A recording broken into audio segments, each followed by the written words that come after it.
So ఆంధ్రాలో పరిస్థితి గఠబంధన్ పరిస్థితి ఎట్లా ఉంది అంటే మన బీజేపీ టీడీపీ ప్లస్ జనసేన పరిస్థితి ఎట్లా ఉందనంటే నిజంగా సీట్లు అంటే వాళ్ళ మధ్యలో కెమిస్ట్రీ అయితే కనపడట్లేదు. ఎందుకంటే తెలుగుదేశానికి సపోర్ట్ చేసిన వాళ్ళు బీజేపీకి ఓపెన్గా సపోర్ట్ చేయట్లా, అది కనపడుతుంది.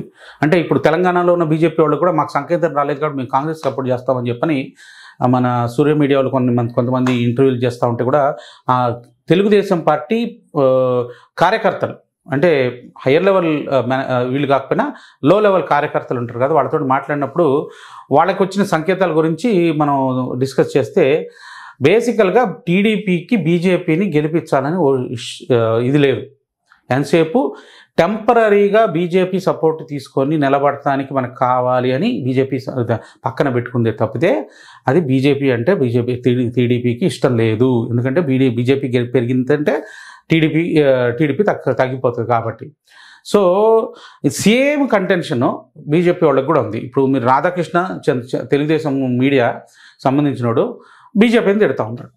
అంటే చంద్రబాబు ఏమో పొగుడుతున్నాడు ఇదిని, వాళ్ళ మీడియా ఏమో బీజేపీని తిడుతూ ఉంది. అంటే ఏమాత్రం కోఆర్డినేషన్ ఉందనేది మనకి చూస్తుంటే తెలిసిపోతూ ఉంది. సో వాళ్ళకి టెక్నికల్గా తెలుగుదేశం పార్టీకి బీజేపీని వాడుకుందామని తప్పితే ఏ కూషాన వాళ్ళతోటి గఠబంధన్కి అంటే బీజేపీ రైజ్కి వాళ్ళకి ఇష్టం లేదు. సేమ్ థింగ్ బీజేపీకి కూడా. ఇప్పుడు మోడీ గారికి కూడా ఏదో ఒక రకంగా తెలుగుదేశాన్ని కిల్ చేస్తే తప్పితే మనం గ్రో అవ్వలేమని చెప్పని వాళ్ళకుంది. కాబట్టి ఈ పొత్తు అసలు ఉన్నదా లేదా అనే టైప్లో క్వశ్చన్ మార్కు నేనుగా అది రైజ్ చేస్తూ ఉంది.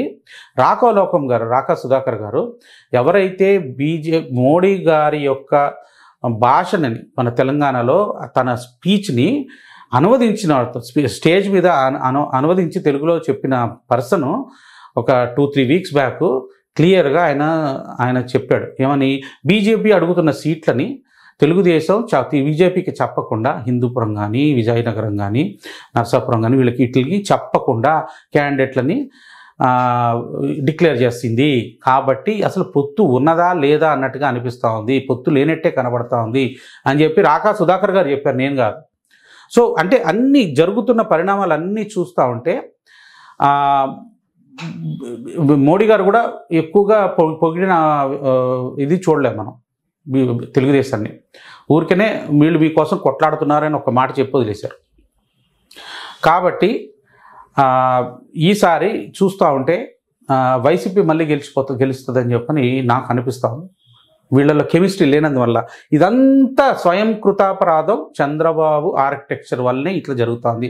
ఆయన తీసుకున్న నిర్ణయాల వల్లే ఆయన తవ్విన గుంటలో ఊబిలో ఆయన పడుతున్నాడు.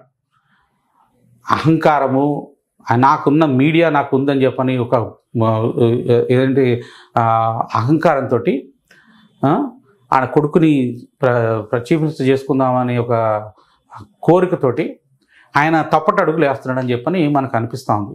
ఎందుకంటే మీరు మొన్న మోడీ గారు వచ్చినప్పుడు కూడా మన చిన్నబాబుని స్టేజ్ మీదకి తీసుకురాలా, ఎక్కడ కనపడలే అతన్ని ఆనవాళ్ళు. అది బీజేపీ ఒప్పుకోదు. చిన్నబాబుని తీసుకొస్తానంటే బీజేపీ ఒప్పుకోదు.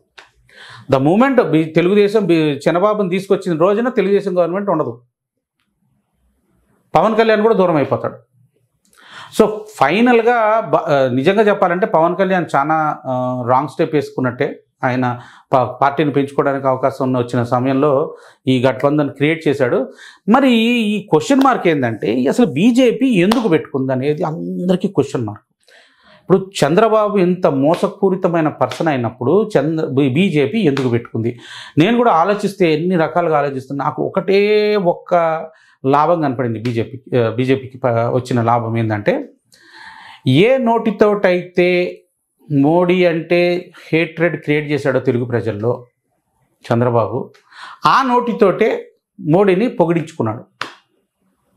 ఈ ఒక్క దాంతో నేను చూస్తున్న గ్రౌండ్లో చూస్తున్న ఇదేంటంటే, మనం అందరం హిందువులందరం యునైట్ కావాలి, బీజేపీని గెలిపించాలి అని అంటే జనాలు నో చెప్పట్లా. అంతకుముందు మోడీ మాకేం చేశాడు, మా రాష్ట్రానికి అన్యాయం చేశాడు కాబట్టి మేము చేయమని చెప్పని చాలా ఫెరోషియస్గా ఎదురు తిరిగేవాళ్ళు. ఇప్పుడు ఆ పని చేయట్లా. అదే పర్సన్స్ తోటి నేను మాట్లాడినప్పుడు, అంతకుముందు మాట్లాడినప్పుడు నాకు వచ్చిన రెస్పాన్స్, ఇప్పుడు మాట్లాడినప్పుడు వచ్చిన రెస్పాన్స్ డిఫరెన్స్ కనపడుతుంది. ఇప్పుడు చెప్పిన మాట వింటున్నారు. అంటే మనందరూ మోడీకి అండగా నిలబడాలి అని అంటే అవును నిలబడాలి, మేము కూడా ఏం చేయాలో చెప్పండి అని అంటున్నాను.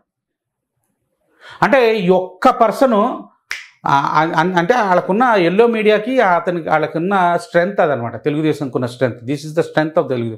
They can move people around. కాకపోతే ఎవరికి కూడా చిన్నబాబు చీఫ్ మినిస్టర్ అవుతారంటే మింగుడు పడట్లే వాళ్ళు ఎవరికి కూడా. సో ఆ మూమెంట్లో జూనియర్ ఎన్టీఆర్ని బీజేపీ కనుక తీసుకొస్తే వీళ్ళందరూ జూనియర్ ఎన్టీఆర్ని సపోర్ట్ చేసే అవకాశం ఉంది.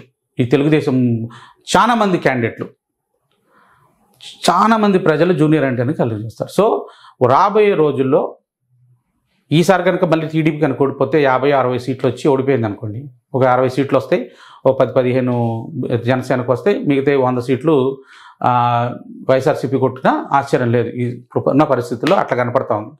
సో నెక్స్ట్ టైం ఇంకా తెలుగుదేశం పార్టీ మిగలటం కష్టం. ఇక్కడ ఎట్లా బీఆర్ఎస్ పార్టీ 0 అయిపోతుందో ఇంకా తెలుగుదేశం పార్టీ నిలబడదు. ఎందుకంటే ఇంకా తెలుగుదేశం పార్టీకి ఈసారి బీజేపీతో పెట్టుకున్నందువలన జరిగిన నష్టం ఏంటంటే సెక్యులర్ ఓట్లు ఏవైతే ఉన్నాయో అవన్నీ కాంగ్రెస్, అదే సెక్యులర్ ఓట్లు కాదు సారీ, మతతత్వ ఓట్లన్నీ వైఎస్ఆర్సీపీకి మూవ్ అయిపోతాయి. అంటే ఒక్కొక్క ఓటు కూడా ముస్లిం ఓటు పడదు, ఒక్క ఓటు కూడా క్రిస్టియన్ ఓటు పడదు. వాళ్ళే కదా మతతత్వ పార్టీలు.